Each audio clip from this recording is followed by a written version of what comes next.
हम अपने किसी भी जनरेटर में उपयोग लेते हैं। तो यहाँ हमने एक बहुत ही साधारण सा जनरेटर बनाया है। देखिए इसके अंदर बस एक सिंपल सा प्लास्टिक का पाइप है, अंदर एक मैग्नेट है। आपको ये मैं ऐसे समझा सकता हूँ कि मैग्नेट, तो इसी इलेक्ट्रोमैग्नेटिक इंडक्शन, इस सिद्धांत को इलेक्ट्रोमैग्नेटिक इंडक्शन बोलते हैं। इसी सिद्धांत को समझाने के लिए हमने एक साधारण सा सेटअप बनाया है, जिसमें एक ये प्लास्टिक का पीवीसी पाइप है और इस पीवीसी पाइप के ऊपर हमने एक स्पूल, जिसमें धागा लपेट के आता है, वैसा एक स्पूल लगा दिया है। पर इस बार हमने धागा नहीं लपेटा है, हमने कॉपर वायर को वाइंड कर दिया है लगभग 500 बार। ये जो कॉपर वायर है ये इंसुलेटेड है, तो मतलब शॉर्ट सर्किट ना हो उसके लिए। यहाँ करीब 300 से 400 बार हमने इसे वाइंड किया है, शायद 500 बार नहीं किया है।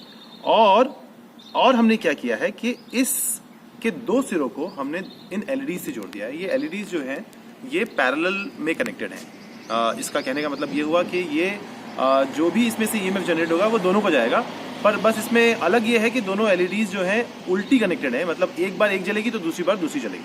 अगर इस दिशा में करंट गया तो ये जलेगी और इस दिशा में गया तो ये जलेगी। चलिए, तो अब अगर मैं इसके अंदर मैग्नेट को हिलाऊंगा तो होगा ये कि इस कॉपर वायर के अंदर की जो मैग्नेटिक फील्ड है, जिसको हम मैग्नेटिक फ्लक्स भी कह रहे हैं, मैग्नेटिक फील्ड को अगर एरिया से मल्टीप्लाई करते हैं तो उसे मैग्नेटिक फ्लक्स बोलते हैं।